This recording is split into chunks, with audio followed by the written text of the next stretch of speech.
Hello friends, welcome to our channel EcoShala. Our mission to educate the nation. EcoShala is associated with VR Academy, जहाँ पे हम लोग offline coaching provide करते हैं जो कल्याण east में काटेमालवेली नाका में है। फ्रेंड्स, आज हम लोग हमारे इस वीडियो में कवर करने वाले हैं TY BCom कॉस्टिंग सेमेस्टर 6 का एक छोटा सा but important topic, that is marginal costing. Marginal costing क्या होता है? सिंपल अगर मार्जिनल कॉस्ट का मीनिंग अगर हम लोग देखें तो it is variable cost. But marginal costing ये कॉस्ट अकाउंट का एक ऐसा टेक्निक है जो मैनेजमेंट को अलग अलग डिसीजंस लेने के लिए क्या करता है, हेल्प करता है। तो हम लोग को इस वीडियो में देखना है कि वो डिसीजंस क्या है, किस तरीके से लिए जाते हैं एंड उनका कैलकुलेशंस कैसे होता है। तो फॉर एग्जांपल हम लोग को यहाँ पे देखना है कि मार्जिनल कॉस्टिंग में कौन से इंपॉर्टेंट पार्ट होते हैं। तो पहले अगर हम लोग बात करेंगे contribution, what is contribution? It is nothing but what difference between sales and variable cost. Sales और वेरिएबल कॉस्ट के बीच का जो भी डिफरेंस होता है उसे बोला जाता है contribution. Second, PV ratio, full form है इसका profit volume ratio. Profit volume ratio क्या शो करता है? प्रॉफिट वॉल्यूम रेशो शो करता है कि आपका कंट्रीब्यूशन सेल्स के कंपैरिजन में कितना परसेंटेज है। नाउ प्रॉफिट वॉल्यूम रेशो का इंडिविजुअल कोई इंपॉर्टेंस नहीं है, बट अगर हम लोग आगे जाते हैं, जैसे कि हमको फाइंड आउट करना है ब्रेक इवन पॉइंट, हमको फाइंड आउट करना है मार्जिन ऑफ सेफ्टी, तो profit volume ratio important role play करता है। सो ये कंट्रीब्यूशन हो गया, ये प्रॉफिट वॉल्यूम रेशो हो गया। Now important, what is break even point?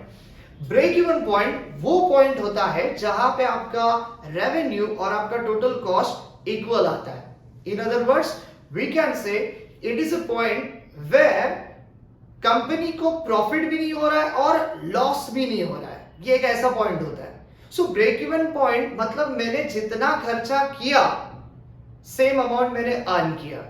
ये इंपॉर्टेंट है, बिजनेस छोटा रहने दो या फिर बिजनेस बड़ा, क्योंकि हर बिजनेसमैन का पहला टारगेट होता है ब्रेक इवन पॉइंट अचीव करना। फिर उसके बाद जितना भी उसका टर्नओवर सेल रहेगा वो उसके लिए शायद प्रॉफिट बन सकता है। It is same like your academic result. आपके लिए जैसे ब्रेक इवन पॉइंट होता है 35 मार्क्स, आपको कैसे भी करके वो अचीव करना ही है। उसके ऊपर जितना भी मार्क्स है आप पास होगे, नीचे अगर आओगे तो आप फेल हो जाओगे। तो same break even point business में होता है। आगे हम लोग बात करेंगे मार्जिन ऑफ सेफ्टी की। तो मार्जिन ऑफ सेफ्टी शो करता है बिजनेसमैन को कि आपका बिजनेस सेफ है या नहीं। एंड ये कैसे शो करेगा? वेरी सिंपल, अगर आपका सेल ब्रेक इवन पॉइंट से ज्यादा है तो इसका मतलब आपका बिजनेस सेफ है, अगर नहीं है तो आपका बिजनेस सेफ नहीं है। तो एक एक चीज हमको इस चैप्टर में देखना है, एक कैलकुलेट करने के फॉर्मूलाज क्या है वो देखना है, एंड देन कुछ एग्जामिनेशन क्वेश्चंस भी हम लोग देखेंगे।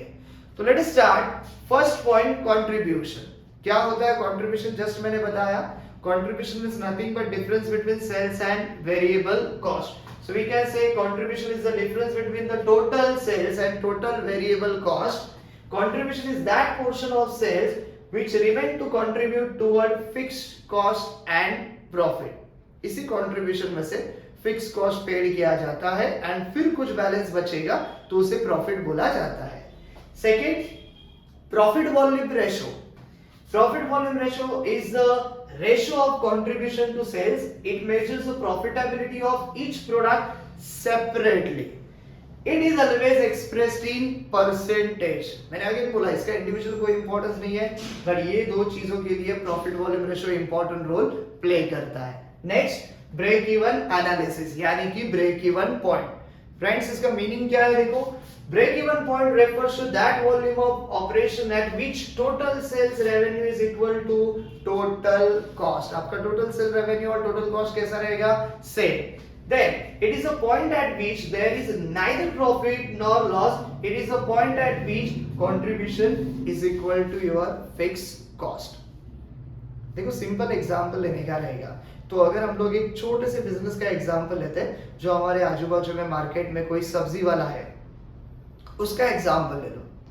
ये सब्जी वाला सुबह सुबह उठ के सब्जी मार्केट से खरीद के लेके आता है, एंड मान के चलो कि उसने 1000 रुपीज का सब्जी खरीद के लेके आया, फिर वो जहां पे भी अपना ठेला लगा रहा है उसका कुछ भाड़ा रहेगा समथिंग लाइक 200 और 300, 200 पकड़ के चलो, दिन भर का उसका जो भी खाना है, चाय है, नाश्ता है, उसका 300 पकड़ के चलो, मतलब दिन भर में उसको 1500 रुपीज का खर्चा हो रहा है।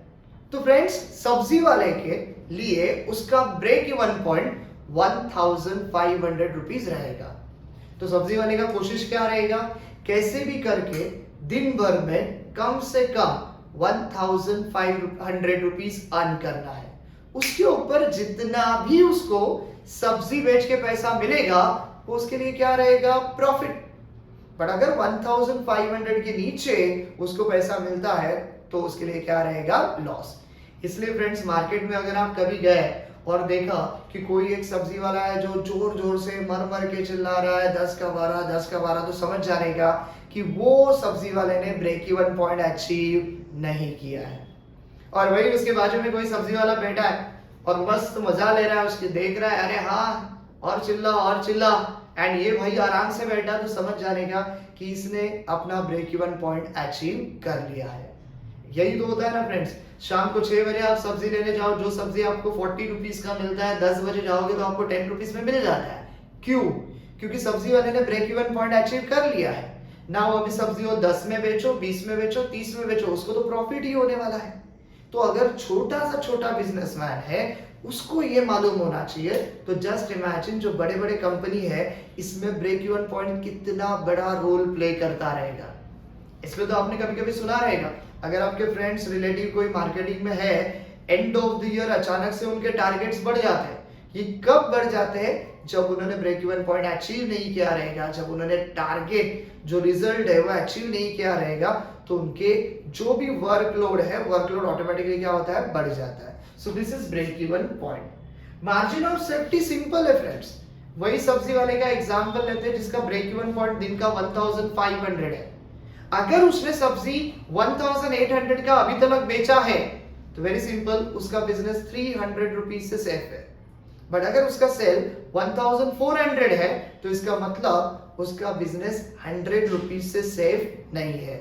तो ब्रेक इवन पॉइंट के ऊपर जितना भी आपका टर्नओवर रहेगा, सेल रहेगा, उतना आपका बिजनेस सेफ है।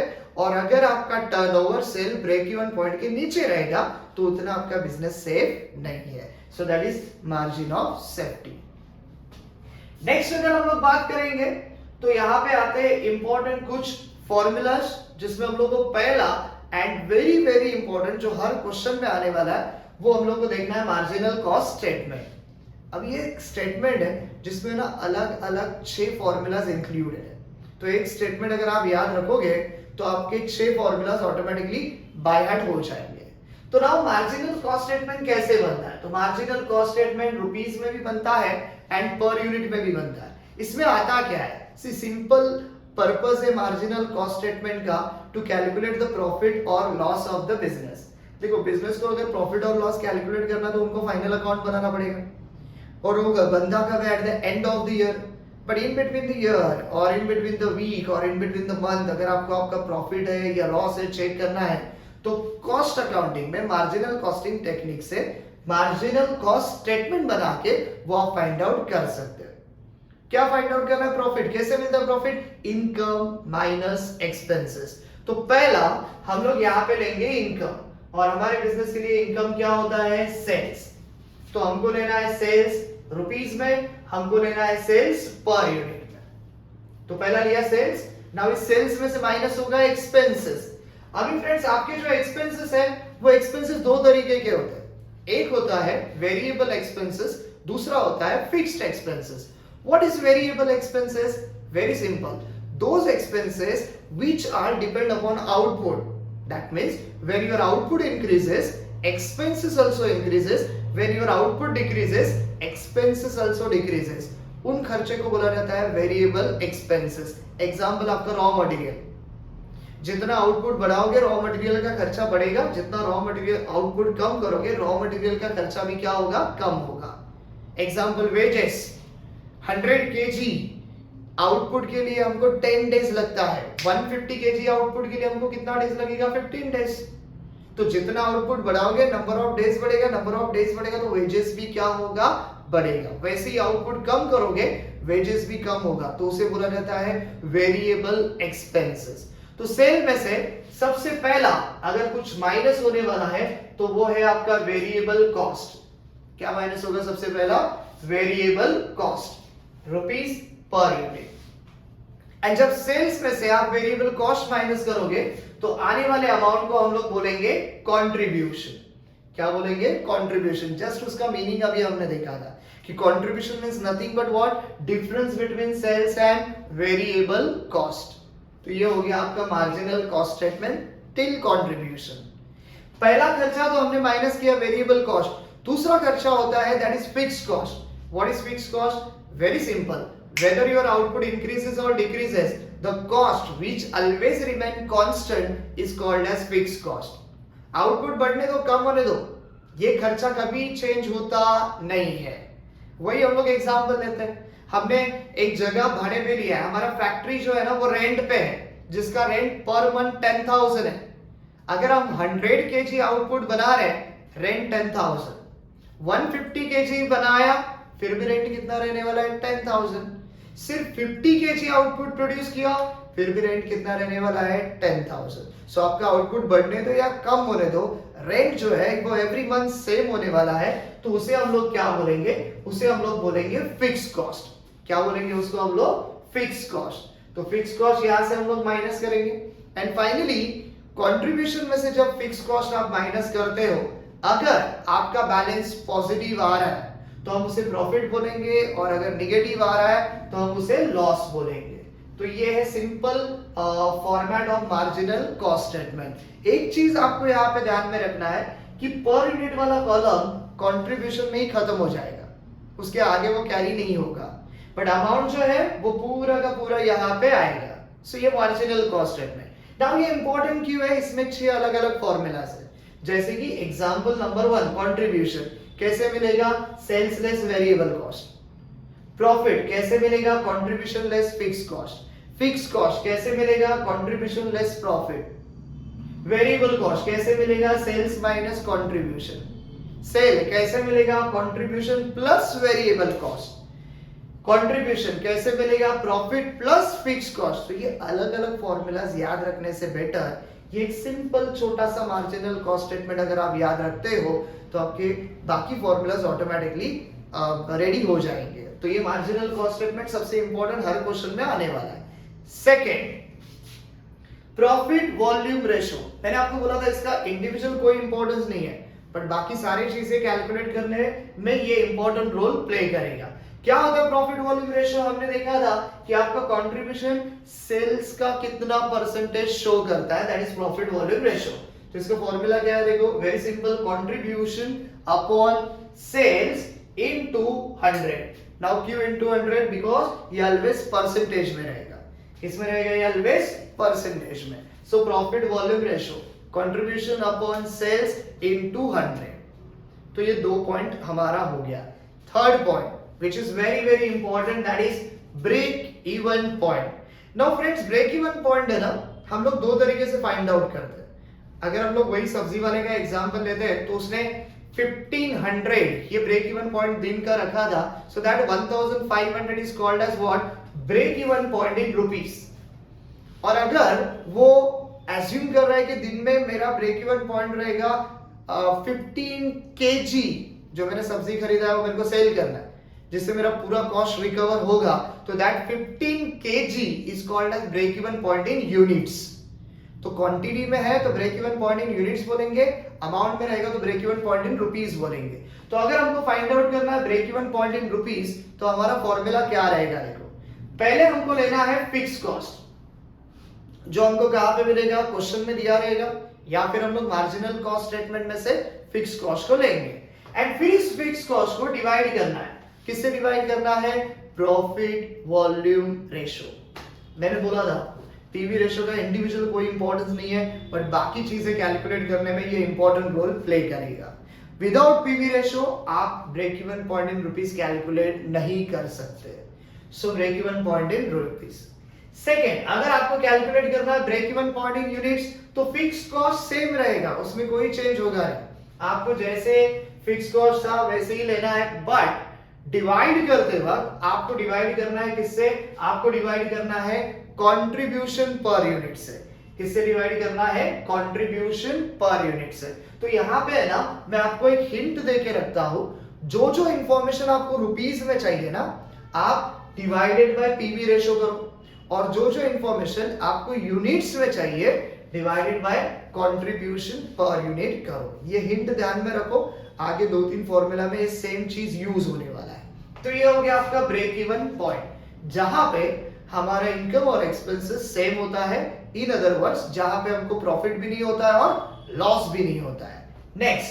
नेक्स्ट आएगा मार्जिन ऑफ सेफ्टी। मैंने क्या बोला था फ्रेंड्स, हमारा ब्रेक इवन पॉइंट जो सब्जी वाला है उसका 1500 है और उसने सेल किया 1800, तो उसका बिजनेस सेफ है या नहीं, तो हमारा आंसर था यस, उसका बिजनेस 300 रुपीज से सेफ है। कैसे आया 300, 1800 minus 1500, what is that 1800, it is nothing but sale, and what is 1500, it is nothing but break even point। तो अगर आपको मार्जिन ऑफ सेफ्टी 300 कैलकुलेट किया है, वो कैसे आया, तो सिंपल फॉर्मूला उसका क्या है, मार्जिन ऑफ सेफ्टी अगर रुपीस में चाहिए तो आपको लेना पड़ेगा सबसे पहला सेल्स इन रुपीस। क्या लेना पड़ेगा, सेल्स इन रुपीस, और इसमें से माइनस करना पड़ेगा आपको break even point in rupees. तो फ्रेंड सेल्स इन रुपीस आपको मार्जिनल कॉस्टिंग में दिया जाएगा, break even point in rupees आप यहां पे निकाल रहे हो। तो यहाँ पे जो break even point in rupees निकाला है, सेल्स में से माइनस करो, आपको margin of safety in rupees मिलेगा। वही margin of safety in units चाहिए तो हमारा फॉर्मूला आएगा सेम, बट रुपीस की जगह पे हमको क्वांटिटी लेना है, यूनिट्स लेना है, इसलिए हमारा फॉर्मूला बनेगा sales in units minus break even point in units. Sales in units minus break even point in units. यहाँ पे गलती से रुपीस आया है, बट फॉर्मूला है sales in units minus break even point in units, margin of safety in units. But एक चीज friends हम लोग को यहाँ पे ध्यान में रखना है कि अगर आपको सेल नहीं दिया है, ब्रेक इवन पॉइंट दिया, तो आप मार्जिन ऑफ सेफ्टी कैलकुलेट नहीं कर सकते, या फिर सेल दिया है ब्रेक इवन पॉइंट नहीं दिया है तो भी मार्जिन ऑफ सेफ्टी आप कैलकुलेट नहीं कर सकते हो। तो ऐसे क्वेश्चन जहां पे आइदर सेल या ब्रेक इवन पॉइंट मिसिंग रहेगा और आपको मार्जिन ऑफ सेफ्टी कैलकुलेट करना है, तो आपको ध्यान में रखना है कि ऐसे केस में मार्जिन ऑफ सेफ्टी कैलकुलेट होगा on the basis of profit. कौन से बेसिस पे कैलकुलेट करोगे, on the basis of profit. And कैसे कैलकुलेट होगा, उसका फॉर्मूला क्या रहेगा, ध्यान दो। अगर हमको कैलकुलेट करना है margin of safety in rupees, तो हमारा फॉर्मूला रहेगा प्रॉफिट। सबसे पहला हमको क्या लेना है, प्रॉफिट। और मैंने आपको हिंट दिया था, अगर आपको इंफॉर्मेशन रुपीस में चाहिए तो आपको किससे डिवाइड करना है, अगर आपको इंफॉर्मेशन रुपीस में चाहिए तो आपको पीवी रेशो से डिवाइड करना है। इसलिए हमारा फॉर्मूला रहेगा margin of safety in rupees is equal to profit upon PV ratio, that is profit volume ratio. Friends ये बहुत इंपॉर्टेंट है, क्योंकि कभी कभी यूनिवर्सिटी आपको कंफ्यूज करने के लिए ना मार्जिन ऑफ सेफ्टी का ये वाला टेक्निक क्वेश्चन में यूज करते हैं। बहुत बार स्टूडेंट ये फॉर्मूला पढ़ के जाता है, वो देखता है ब्रेक इवन पॉइंट तो दिया है बट सेल तो दिया ही नहीं है, फिर मार्जिन ऑफ सेफ्टी निकालने का कैसे, एंड कंफ्यूज होके सिंपल क्वेश्चन छोड़ के चला आता है। बट ये सेकंड टेक्निक है जो आपको ध्यान में रखना है। तो ये रुपीस में होगा, वही आपको margin of safety in units चाहिए, तो फॉर्मूला क्या बनेगा, सेम। आपको पहला लेना है प्रॉफिट, और मैंने आपको यहाँ पे बोला अगर आपको यूनिट्स में इंफॉर्मेशन चाहिए तो किससे डिवाइड करना पड़ेगा, यूनिट्स में इंफॉर्मेशन चाहिए तो आपको डिवाइड करना पड़ेगा बाय कंट्रीब्यूशन पर यूनिट। देखो सेम मैंने हिंट आपको देके रखा था। तो ये नेक्स्ट मार्जिन ऑफ सेफ्टी दो तरीके से कैसे कैलकुलेट करने का मैं आपको क्लियर किया है। नाउ इंपॉर्टेंट अगला पॉइंट क्या है, देखो रिक्वायर्ड सेल्स। बहुत बार कंपनी है ना साल के शुरुआत में कितना प्रॉफिट हमको अर्न करना है, वो है ना एक टारगेट, वो एक ऑब्जेक्ट डिसाइड करता है। For example so and so company ने डिसाइड किया कि ये साल हमको 5 करोड़ का प्रॉफिट अर्न करना है। बट फ्रेंड्स 5 करोड़ का प्रॉफिट अर्न करना है तो 5 करोड़ इंपॉर्टेंट नहीं है। 5 करोड़ का प्रॉफिट अर्न करने के लिए कितना रुपीस का सेल करना पड़ेगा वो इंपॉर्टेंट है। और वो सेल कैसे कैलकुलेट करते हैं by using marginal costing technique, वो हमको यहाँ पे देखना है। तो पहला रिक्वायर्ड सेल हमको चाहिए इन रुपीस में हमको कैलकुलेट करना है। तो कैसे कैलकुलेट होगा, देखो पहला हमको लेना है यहाँ पे फिक्स कॉस्ट।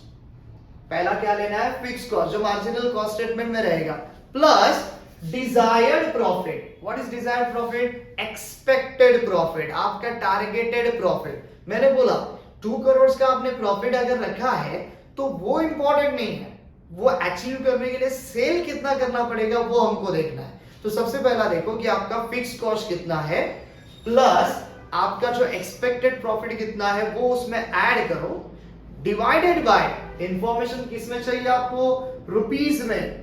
तो divided by what, divided by PV ratio, divided by what, PV ratio. And then आपको चाहिए required sales in units, same रहेगा, ऊपर वाला पार्ट जो है वो सेम रहेगा। क्या आएगा, पहला fix cost plus desired profit, but units में चाहिए तो किससे डिवाइड करोगे आप, कंट्रीब्यूशन पर यूनिट। तो ये हो गया आपका रिक्वायर्ड सेल्स के इंपॉर्टेंट 2 फॉर्मूले, in rupees as well as in units.